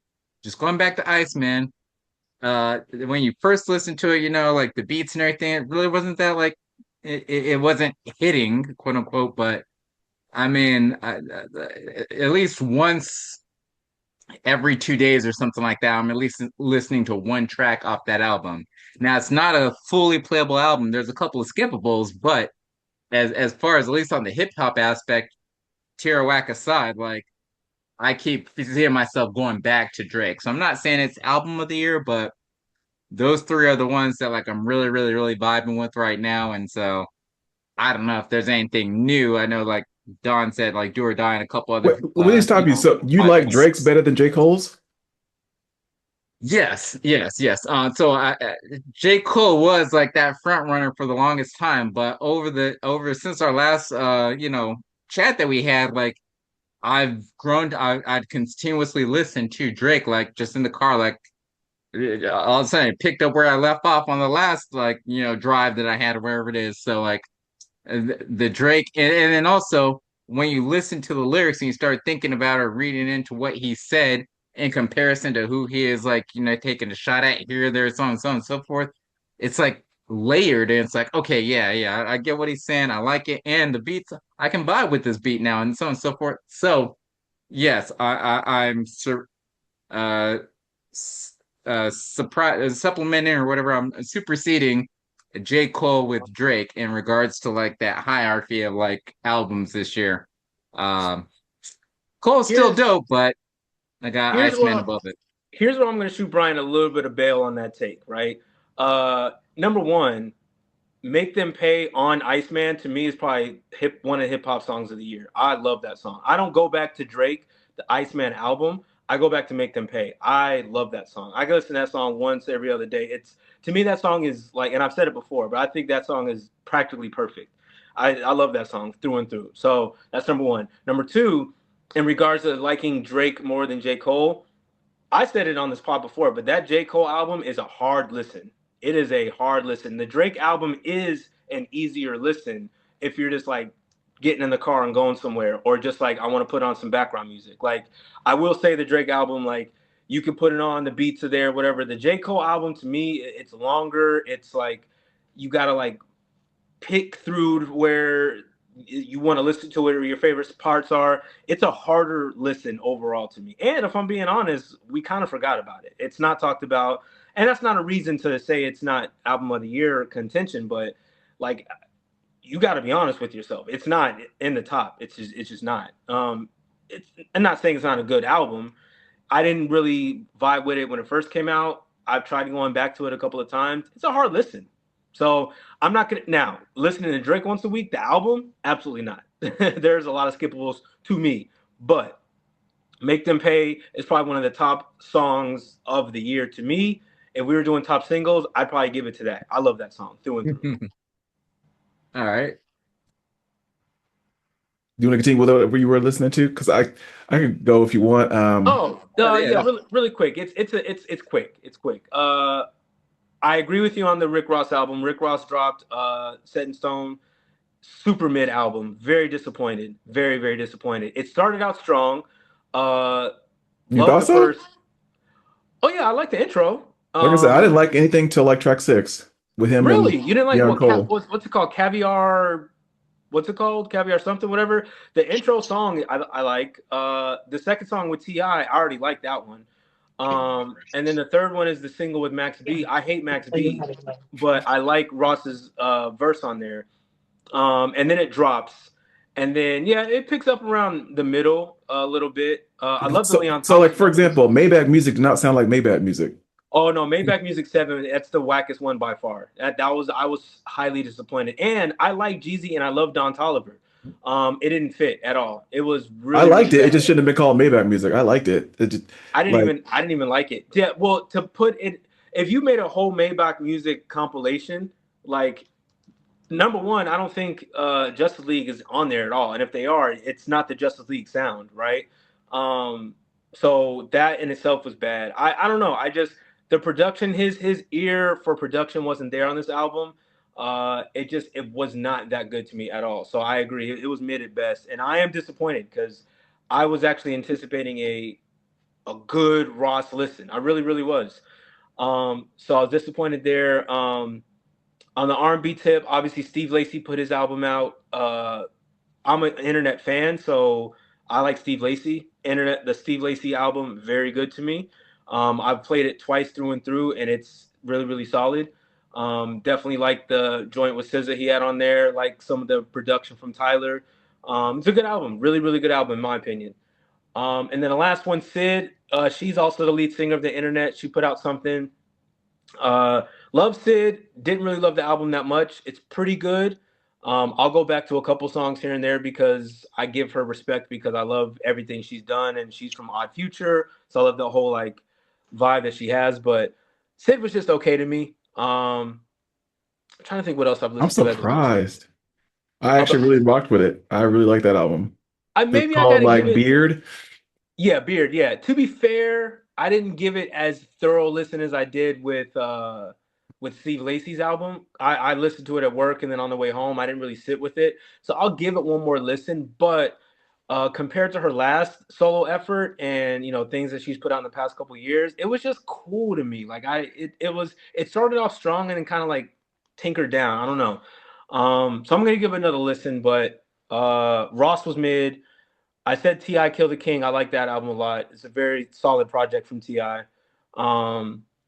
And I have to go through some others, but yeah, I would if So I were you, I'd give Steve Lacy a spin. That was I'll get probably to one it. of my favorites from the weekend. I'll rattle because I did listen to a lot of music this weekend. The Sid album, like I said, Beard, I thought was really strong. Masego, do not skip over that one. I That haven't one listened was to really Thank you. good. I need to get that. I forgot about that. Fix Your Face, that one is a solid project. So highly recommend. Yeah, I don't think he's missed yet. Like he just knows how to do the production with his voice, and it's Yeah, just perfect I cleanup agree. music. It's just, um, that um, that Larry June album was actually pretty good. Not his best, but there's still some heat on there. So if you like his style, if you're over it, then you're gonna be over this because it's how he does. It's Carlo production type stuff. I like Larry June. Um, so very chill. I like probably half of the album. So like nine out of that. I think there's like 16 songs. Um, that Juicy J album, I'm still playing. Juicy J and Project Pat. Very good.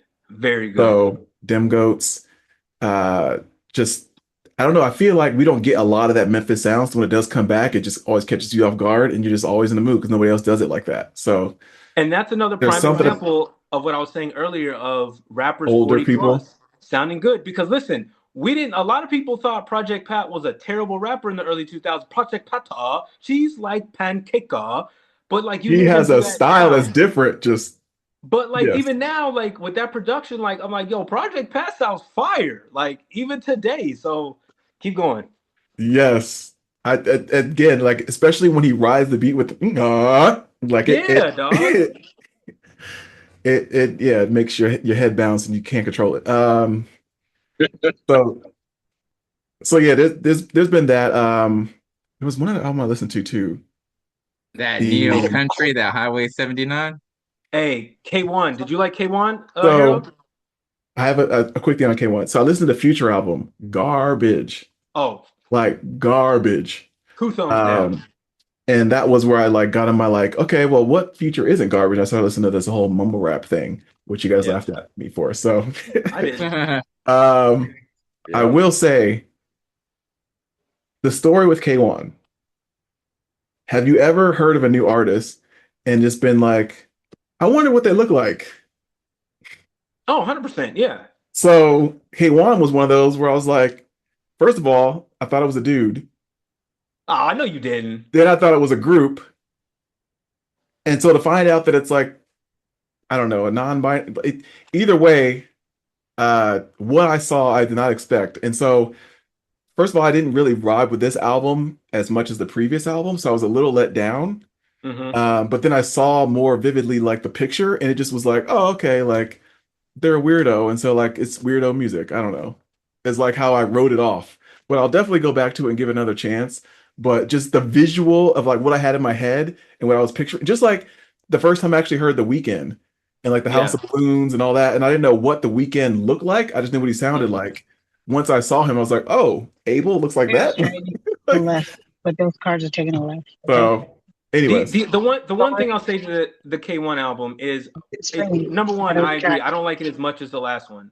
I do think this album is solid, but and I don't want to say this because I don't want to sound like I'm vanilla, but it was a tad bit more vulgar than I'm normally with. And I'm not even about that. If you hear the album, you see what I'm talking about.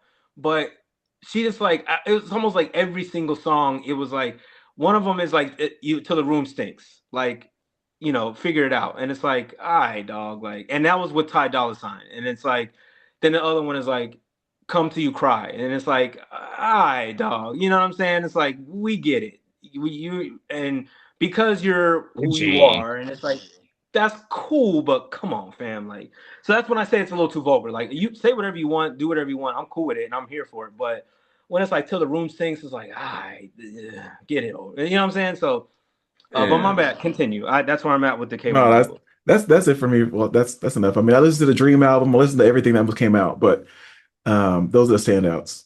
How's the Dream album? I didn't even listen to that. It actually sounds like old Dream.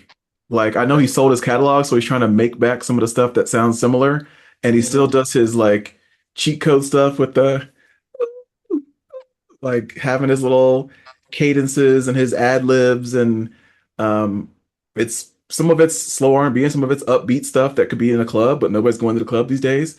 But yeah, I mean, I like half of it. Songs here and there. I wouldn't say it's an easy listen start to finish, but I would say it's on par with probably what you thought of with the Chris Brown album. So you said Brian, you to were answer your like question, no, I up and did not down. listen to that Neo Country album, and I will not listen to the Neo Country Yeah, album. neither am I. No. I'm good on that. The wife and daughter are big fans of Neo and Chris Brown and Usher and all of them cats, so of course they listen to it or whatever, I guess. It country at the end of the day, so obviously I wasn't even bothering to lend an ear, but at least one or two songs I know they're like they keep on talking about or whatever. So it's interesting. It's just weird when you see like artists like, they're doing one genre and then they switch to a different thing, whether it is like, still black music or whatever. But it's like it just I want to make it I don't want to say this is how it is, but it kind of gives the irk feeling of like you're desperate, like you're just trying like to have some relevance still, and it's like no, like just no, you don't have to stay in your lane, but just Yep. it just seems bizarre for some reason. So hey, and people like what they like, that's cool. But it's just curious if maybe y'all give it a shot. No, Quincy, you got that's one anything of to those share? You things got to that I'm gonna. unmute.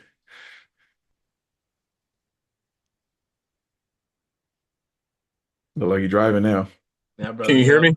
Yeah. We hear you. What up? Oh, he went back to mute.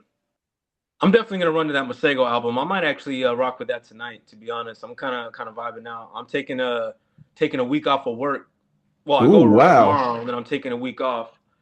Yeah, you always try to take a week off before before the School. kids start school. They start August 5th. Taylor starts Yep. high school August 6th, bro. For first time as a high school. Mm. My God. So Wow. yeah, At I'm where? Oh, maybe you don't want to say, but that's oh, I don't Peoria mind. Yeah, or I mean, I don't mind. Surprise. It's called Willow Canyon, out here in Surprise. So yeah, we actually her freshman orientation, which even just her saying that, like, it's funny because it's like on one hand I'm sad because I'm like, of course it's my baby and all that. And on the other hand, I reminisce like to my freshman orientation and how excited I was. Um, and then you have to like show her that this is an exciting time because of course she's super nervous. She's went to the same school from kindergarten through eighth grade, so that's all she knows. um, so you have to show her like, yo, this is going to be an exciting time. Let me show you my experience, right? Like when I went to freshman orientation, and it might have seemed nerve-wracking at first, but then when you go and you're amongst other freshmen, because it's just for the freshmen, and you see Yeah. everyone's like bright-eyed and bushy-tailed. You see some of your friends, they're going too. Like you'll get there and you'll be more Yeah. excited. So Wait, it's just one so of those things we're well, doing right one now. quick question on that. You went to Foothills, and Mm-hmm. that's literally like on campus at Cactus. So was it still exciting to like be next door the whole time, and then now you get to go to the big school? Well, yeah, because it was always at like when we're on recess, I guess, at eighth grade, and you look over at the baseball field and you see what's going on, you're like, ooh, I just hop over that fence and now I'm in like this bigger area, right? And then even furthermore, all you knew was what you saw if you went to a basketball game or if you went to whatever. But when you went to freshman orientation and you're seeing lockers, you're seeing classrooms, you're seeing hallways, you're seeing like an actual big cafeteria. Like, yeah, it was a whole, experience where like, whoa, this is like real. Like it felt like college almost, you know what I mean? So hell yeah, I was excited. And then like, me, I always like to mess with, older, whatever, you know what I'm saying, to begin with. So seeing upperclassmen where you're like, I'm 13 and I'm seeing women that are 16, 17, like, developed. Women. Yeah, hey, they were women to me. I'm 13 and these are like young women developed, you know what I'm saying, or what we consider developed. And it's like, that was the chase right there. Like, I don't want anyone that's 13. I want someone who's 16, who's got a car and can pick you up. You know what I'm saying? Like, so. I don't know what you're saying, but yeah, I get what you're saying. See, I Harold, every single time you say that, I get upset. You liked girls when we were in high school. Stop it. I get mad every single time, bro. You relentlessly made fun of me for not pursuing. You damn right I did. Like, I was like, bro, we were freshmen and sophomores. I'm trying to go see a girl this week, and you're like, I'm going to go play a video game. I'm like, bro, if you don't shut up and go out there, like, it's funny that to this day, like 20 years later, like, this is still my boy. But I'm like, I remember being 16. Like, who the hell is this kid? Like, honestly. I used to get so upset, bro. So mad.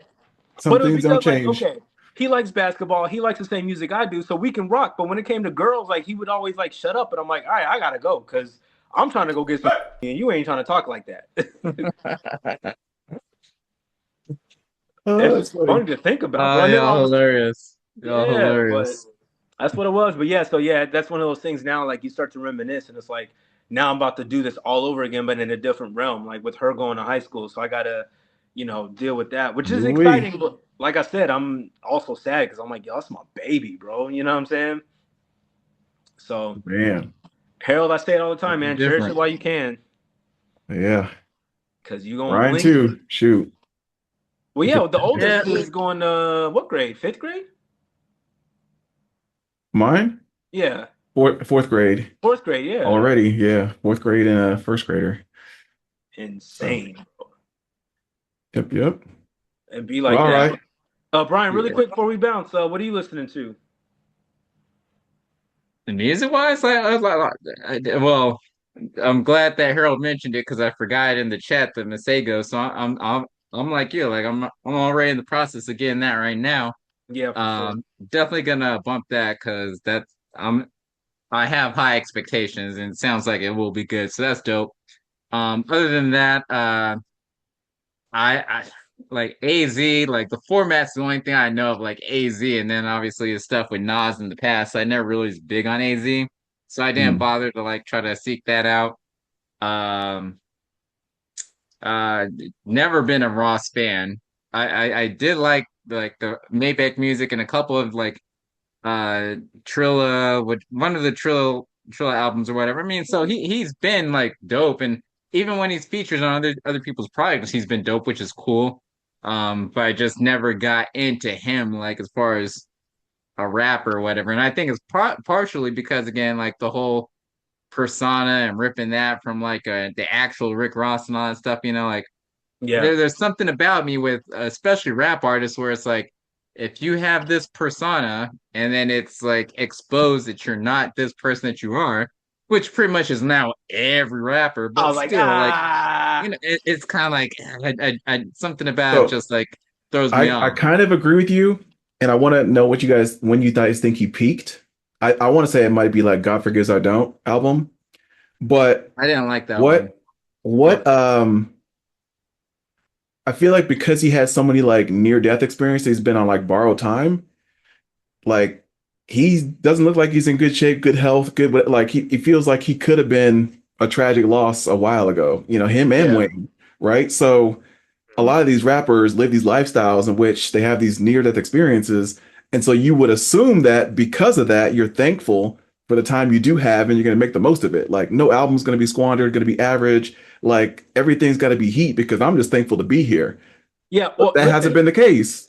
I feel that way more with Wayne than with Ross. Now with Wayne, I listen, every single time I hear Wayne's name in the media about him not showing up to concerts or him being upset about not doing this, that, and the third, or when he puts out an atrocious album like Carter Six or whatever, like it's making me look at him different. Like Wayne to me could do no wrong for the longest time, right? And now it's like, dog, even the way he looks, like I don't like his dreads. I don't like even now his 40 plus, Looks he still dusty. dresses weird. He does look dusty. Like the oversized Balenciaga, like just drip or whatever. And it's like when you hear him in interviews, his voice sounds so raspy from all the smoking. And it's like you're still living this lifestyle like that you lived when you were a hot boy. Like you got to give this up at some point. And it's funny, but it's also like sad. Like you're right. Like dog, you've had seizures left and right. You claim like you just couldn't go to a couple of concerts or shows because you have these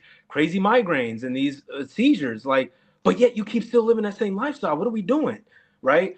And with Ross, you're kind of right. Like Ross was on this Ross fit for a while. Like I'm gonna lose weight. I'm working out. I eat pears now. Like I'm eating pears. You know what I'm saying? Like, and that's when I think he was at his peak. The God Forgives and I Don't. I even liked Port of Miami too. Like that was really really good production when he was working out. Sounding good, sounding great. But the last couple of projects have not been good. He's fat again. He's like, Wingstop, this, that, and the third, drinking all the time. I don't know, man. You could tell on one hand the artists that do care, like a Nas, Jay, that like look good or in shape.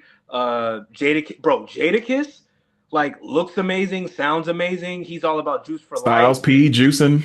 Yeah, like you could tell the ones that are getting into those ages that look even AZ looked Yep. great in the interview I saw. Looked great, sound great. The music is there, the clips, like you could tell who's taking care of themselves and putting out quality music, and then the ones that aren't. I feel like Ross, Wayne, they're on the trajectory of going downward, and they need to stop that. So I do agree with that.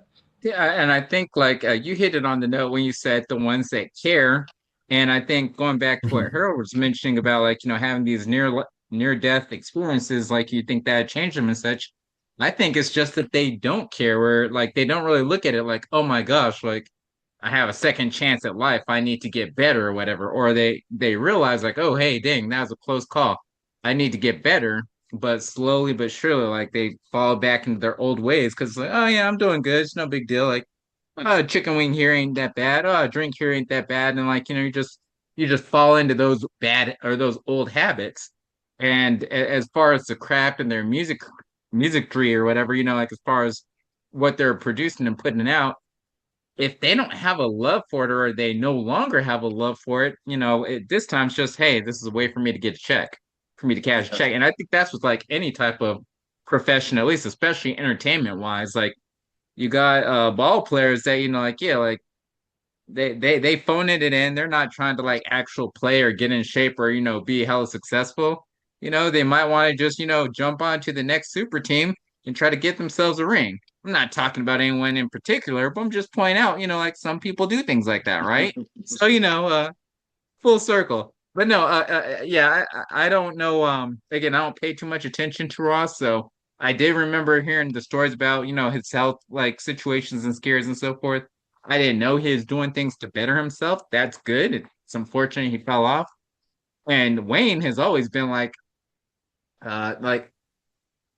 Wayne's like I forget what there is some like there was some woman that was like being interviewed or something like that, and they had to describe him. I forget what she said, but it's like a crustacean or a hermit crab or some shit like that, where it's like hella insulting and weird. But it's like, oh yeah, like if he didn't have all that money, he probably would be that way. Because again, with the voice and the hella tattoos, like you mentioned, the hair, everything in that nature, and if he is, yeah, still like out there rocking like crazy stupid outfits as if he were like, still in his teens and 20s, like nah, dude, that's weird. And honestly, like I think for me, at least for me, and this is, I don't think it's controversial or whatever, but for me, like nothing after Carter 3 has been like dope. Carter 4, I but like it's just like because he did Carter 3 and then he like had his mixtapes aside. Let me take that back because the mixtapes were good and such, but then he had like and I regret it because I even fucking bought the stupid album or whatever. But he had those two rock albums. I'm Rebirth only and human stuff. being. There you go. Yeah. Those two. And I know I bought at least one of them, and it's like, okay, yeah. So he's trying to get into his whole skater vibe and like, rock, rap, so on and so forth. It was cool-ish, I guess, but at that point, and at that point, mind you, Carter 3, like he's basically crowned at that point, even by his own admission, best rapper alive. Like Mhm. you didn't have anyone that wasn't like, on Wayne or knew something Wayne or was bumping Wayne in their car. You know what I mean? Like everybody was all about Lil Wayne. And so I think that kind of went to his head where it's like, hey, yeah, I can just do whatever. And yes, after that, he still had some good lines, some good bars, mainly on like featurings when he's on other people's projects and stuff, but stuff he put out himself, like Carter 4, 5, 6. Yeah, like I mean, I download the album, listen to it twice, and I'd be like, yeah, no, I'm not even saving this in my collection because like, no, like I don't want to remember this. Sadly enough, to be completely honest, the way his trajectory went kind of reminds me of Ye, aka Kanye West, like where he had some dope-ish, and then like I find myself now trying my best to like let me listen to it again. Give it a shot. Give it a shot. Give it a shot. With the exception of Bully, because Bully I actually do enjoy, and I'm not forced myself to enjoy it. I had to force myself to enjoy. I still haven't heard Bully. Donda. No, I still no. I don't like Donda. I didn't like Donda 2. You mean Vultures, right? No, Vultures. That one. Vultures is whack. The first one. No. The first one had some good tracks on it. Him and Tyler Dollar Sign. The Vultures 2. That was. But no, like the one that such and such I'm bipolar or the one called I want to say it was that Oh, album that was like that one he did in Wyoming, that Ye album. yeah, there's like one or two tracks that were like all right, these are good, but then the rest of them like no, there's something good about it. Listen, you know what I mean? And so I feel like that's kind of the same thing with Wayne where it's like all right, you can listen to like his new projects and if you force yourself, you can find something you enjoy about it, but now like he got to this peak level just like Ye got to this peak level and you feed into that like, hey, I'm so I don't need to work at my craft or whatever. And maybe that's the same thing with Rick Ross or whoever else, like just in it for a paycheck or just to maintain that lifestyle.